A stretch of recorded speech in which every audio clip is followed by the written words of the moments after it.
मैं आदरणीय भिक्खु संघ और सभी साथियों को क्रांतिकारी जय भीम करता हूं, विनम्र नमो बुद्धाय करता हूं। साथियों, आपको पता होगा कि जब भारत में अंग्रेजों का शासन था, अंग्रेजों के शासन में एक अंग्रेज इतिहासकार थे अलेक्जेंडर कनिंघम। उन्होंने जब फाहियान ह्वेनसांग और इत्सिंग इन सब के द्वारा जो बौद्ध साहित्य लिखा गया, बौद्ध इतिहास खोज के जो लिखा, उसको पढ़ने के बाद उन्होंने भारत में पूरे बौद्ध विरासत को खोजना शुरू किया। और उस खुदाई में आप चूंकि सब जानते हैं, तथागत गौतम बुद्ध लगभग अब से 2600 साल पहले हुए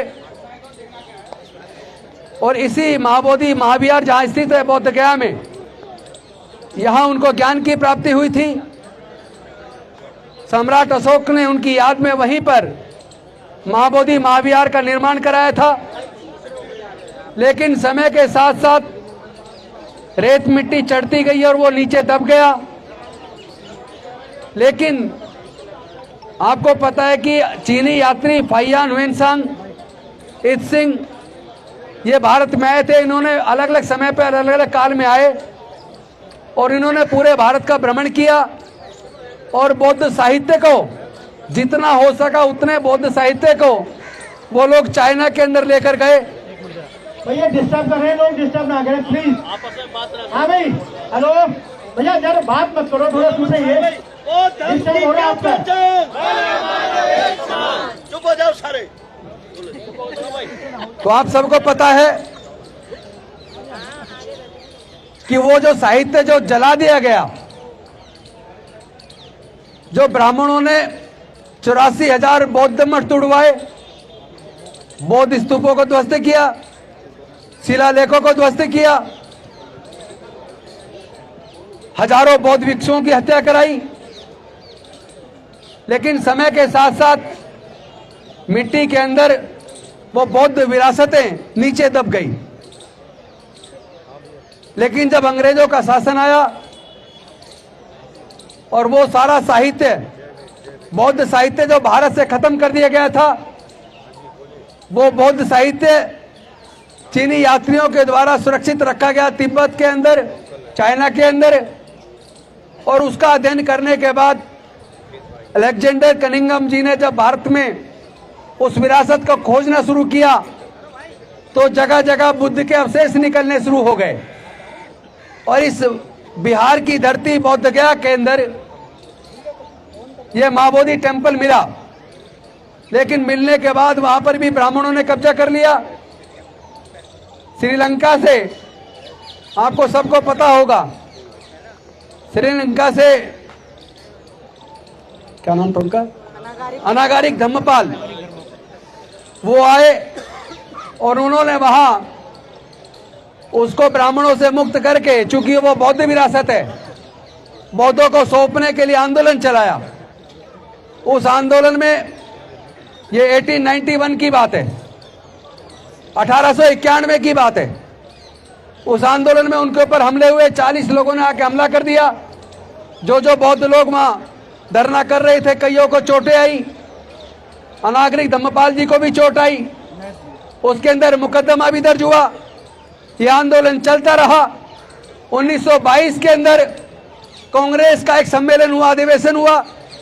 कांग्रेस के उस सम्मेलन में जब इसकी डिमांड उठी महाबोधि टेम्पल की मुक्ति की, तो उन्होंने राजेंद्र प्रसाद जी के नेतृत्व में कमेटी का गठन किया। उस कमेटी में जाकर उसकी पूरी जांच पड़ताल की। लेकिन चूंकि उसके अंदर, कमेटी के अंदर बौद्धों का प्रतिनिधित्व नहीं था, तो वो रिपोर्ट उनके फेवर में बना दी गई, जिसका भरपूर विरोध किया गया।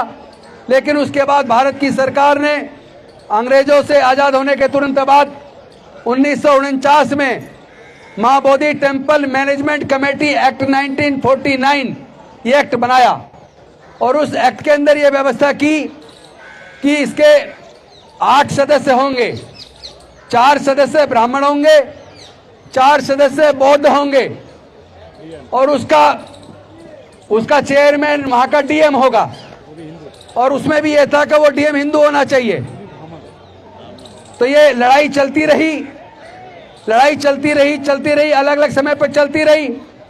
1992 में फिर ये लड़ाई बहुत बड़ी हो गई और इसी जंतर मंतर पर जापान के भिक्खु बनते सुरई ससाई जी, जो नागपुर के अंदर इंदौरा में बौद्ध विहार में हैं, अब काफी वृद्ध हो गए हैं, उन्होंने 1992 में बहुत बड़ा आंदोलन दिल्ली के अंदर चलाया और हम लोग उस आंदोलन में लगातार शरीक रहे।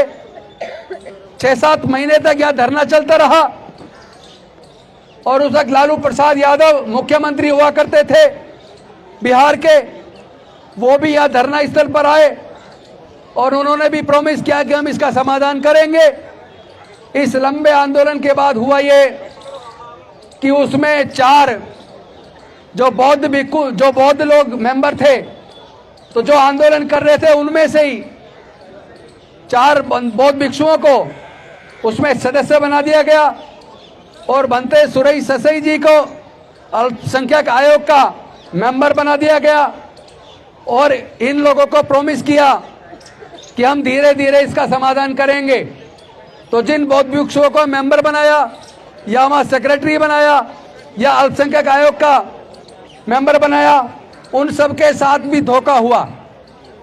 मैं नहीं चाहूंगा इस बारे में यहाँ कोई बात हो कि पैसे का गबन क्या हुआ क्या नहीं हुआ, क्योंकि जितने भी आंदोलन चलते हैं उन आंदोलनों में एक आध आदमी खराब हो सकता है, उसका जिक्र करके हम अपने आंदोलन को खराब नहीं कह सकते।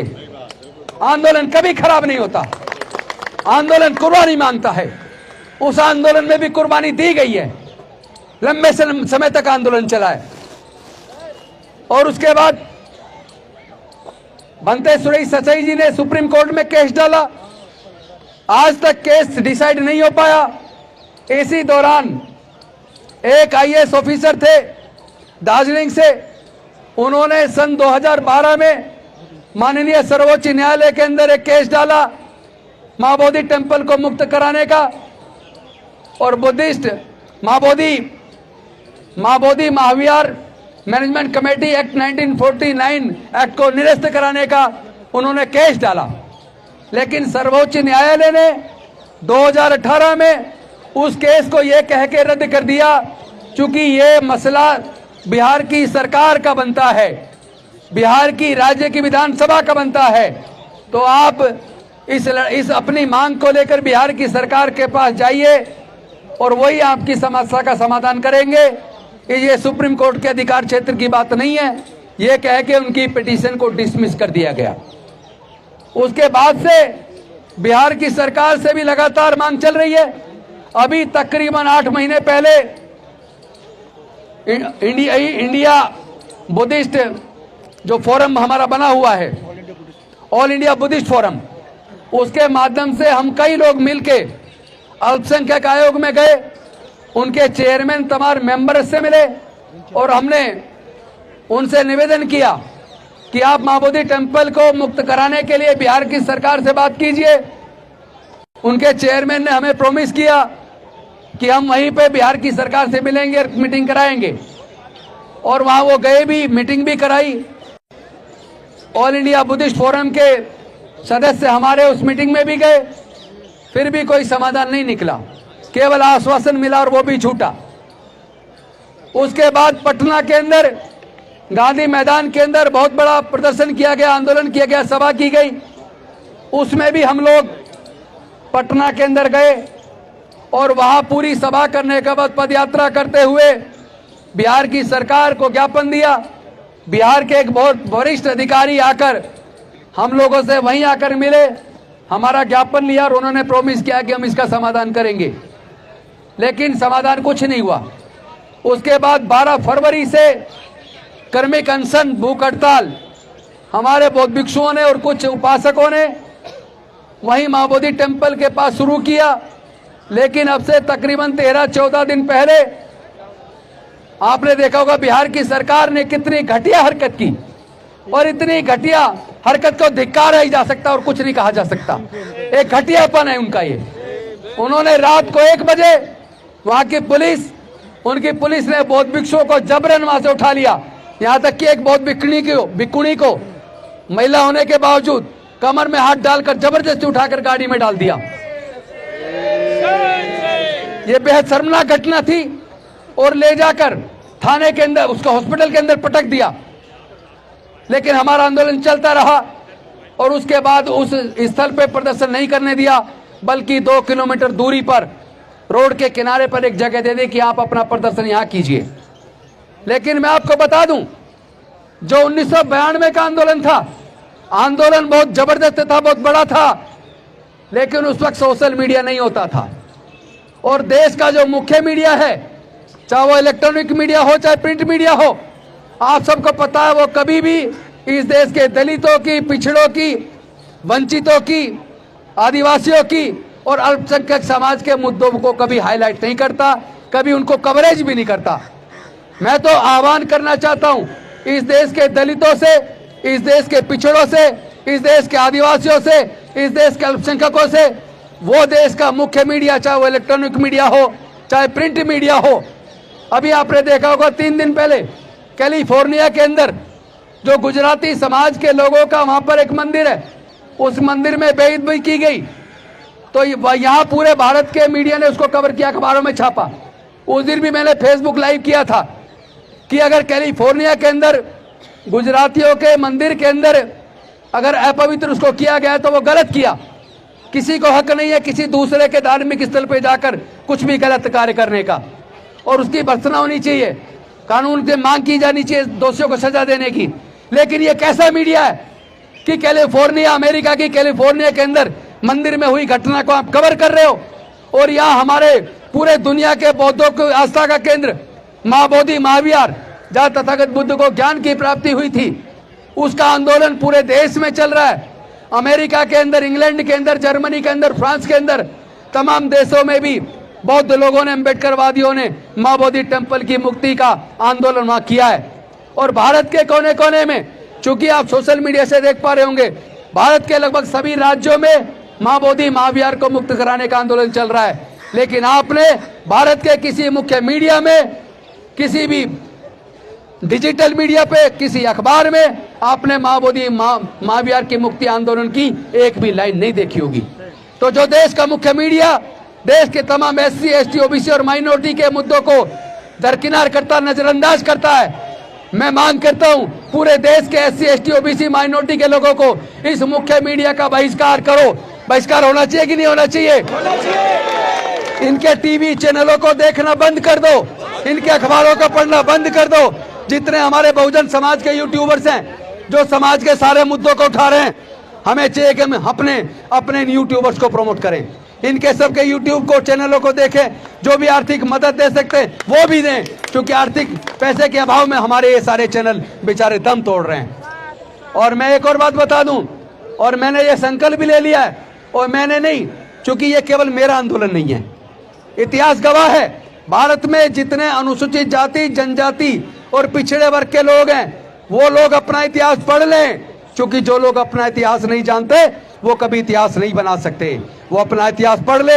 उनके पूर्वज बौद्ध थे, उनके पूर्वज बौद्ध थे, तमाम देश के दलितों के पूर्वज बौद्ध हैं, तमाम आदिवासियों के पूर्वज बौद्ध हैं, तमाम पिछड़े समाज, पिछड़े वर्गों के पूर्वज बौद्ध हैं, और अल्पसंख्यक समाज के भी 90% लोगों के पूर्वज बौद्ध हैं।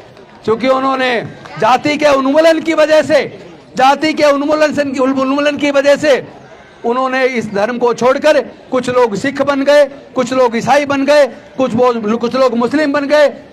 तो ये सच्चाई है कि देश के अंदर 90% इतिहास गवाह है, जहां भी खुदाई होती है अखंड भारत में, म्यांमार से लेकर ईरान, इराक तक, जहां भी खुदाई होती है, खुदाई में केवल और केवल बुद्ध निकलते हैं, कोई दूसरा अवशेष आज तक भारत के अंदर नहीं निकला। आपको पता होगा जब अयोध्या के अंदर खुदाई हुई तो पता लगा वहां बौद्धों की साकेत नगरी थी, तमाम अवशेष बुद्ध के निकले हैं। वो अलग बात है कि सर्वोच्च न्यायालय ने बुद्ध के अवशेषों को तो दरकिनार कर दिया और कानून को और साक्ष्यों को ताक पर रखकर उन्होंने आस्था के आधार पर जजमेंट दिया। आपने देखा होगा पिछले दिनों हमारे देश के पूर्व मुख्य न्यायाधीश DY चंद्रचूड़ जी का वो बयान आया था, जिसमें उन्होंने कहा था कि जब ये सुनवाई के लिए हमारे पास केस आया बाबरी मस्जिद वाला, तो मैंने भगवान के सामने में बैठ गया और मैंने उनसे सलाह ली, क्या करूं? अरे भाई, तुम्हें सलाह उनसे नहीं लेनी जो है नहीं। आपको सलाह भारत का संविधान दे रहा है, आपको कानून दिया गया कि इस कानून के हिसाब से आपको जजमेंट देनी है, साक्ष्यों के आधार पर आपको जजमेंट देनी है। लेकिन भारत का अगर मुख्य न्यायाधीश साक्ष्यों को ताक पर रखकर और देश के संविधान को ताक पर रखकर अगर आस्था के ऊपर आधार पर जजमेंट देता है, तो वो भी दमनकारी या न्यायकारी है, वो न्यायिक अधिकारी होने के काबिल नहीं है। ये शर्मनाक है। बेशक अगर कंटेम्प्ट ऑफ कोर्ट मेरे खिलाफ हो जाए तो मैं तैयार हूं। इसलिए तैयार हूं क्योंकि हमें शर्म आती है कि एक तरफ हम कहते हैं कि मैं बुद्ध के देश से आया हूं, भारत बुद्ध की भूमि है, हमने दुनिया को युद्ध नहीं बुद्ध दिए। अरे अगर बुद्ध दुनिया को दिए और भारत दुनिया में बुद्ध के देश के रूप में जाना जाता है, तो फिर बुद्ध की पूरे दुनिया के बौद्धों की आस्था का केंद्र महाबोधि महाविहार के उस महाविहार के अंदर उसमें 4 पंडे क्यों? और उसका जो मुख्य पुजारी है महंत, वो भी ब्राह्मण है, और उसमें एक्ट में लिख दिया, उसके बाद उसके बेटे, उसके बाद उसके बच्चे वही बनते रहेंगे। दादागिरी है क्या? ये दादागिरी नहीं चलेगी। हम लोग बौद्ध लोग हैं, हम लोग हाथ जोड़ के काम चलाते हैं, लेकिन अगर आप नहीं मानोगे तो हाथ जोड़ने के साथ साथ हाथ मरोड़ने का काम भी हम करेंगे। हम हाथ मरोड़ने का काम भी करेंगे और तोड़ने की जरूरत पड़ी तो हाथ को तोड़ भी देंगे। हम तो चाहते हैं कि शांतिपूर्वक तरीके से आप हमारी इस डिमांड को पूरा कर दो। और एक और बात बता दूं, अभी तो हम सब की तरफ से, पूरे दुनिया के बौद्धों की तरफ से, भारत के बौद्धों की तरफ से अभी हम बात कर रहे हैं महाबोधि महाविहार को मुक्त करने की, बौद्धों को सौंपने की, Buddhist temple management committee act 1949 act को रद्द करने की।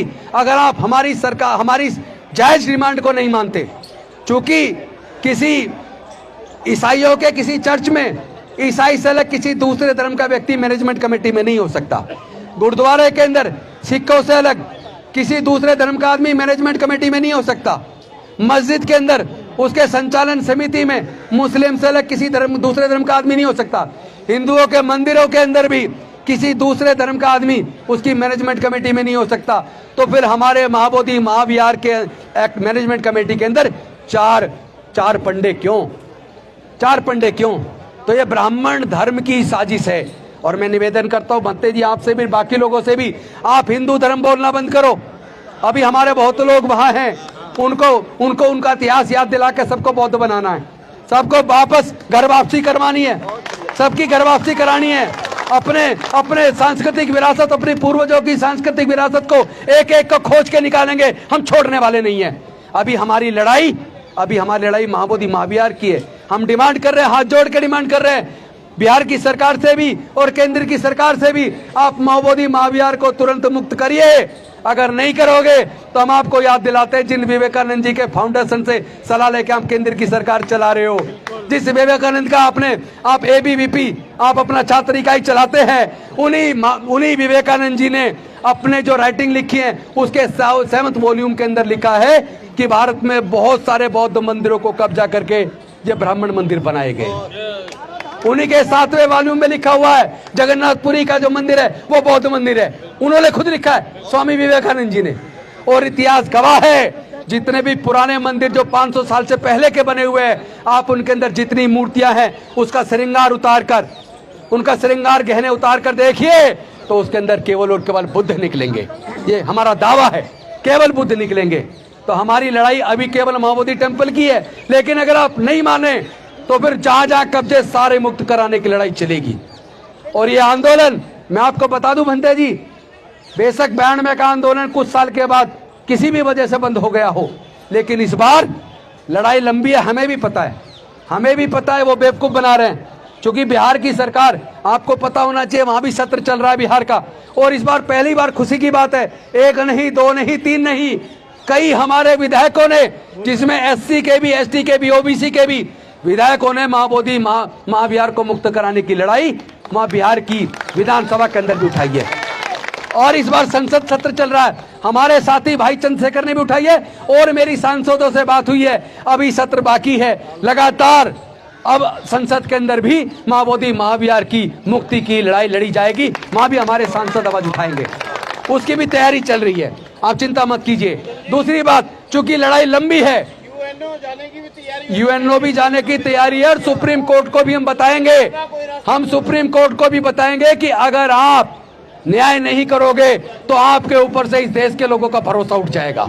हम नहीं चाहते कि इस देश के न्यायालयों से देश के लोगों का भरोसा उठे। लेकिन बौद्ध लोग भारत में 90% हैं, अभी आंकड़ों के अंदर 1% के आसपास हैं, लेकिन बौद्ध को मानने वाले लोग करोड़ों लोग हैं। और इतिहास बताता है तमाम SC ST OBC और 90% माइनॉरिटीज के पूर्वज बौद्ध थे, तो वो सारे घर वापसी तो करेंगे।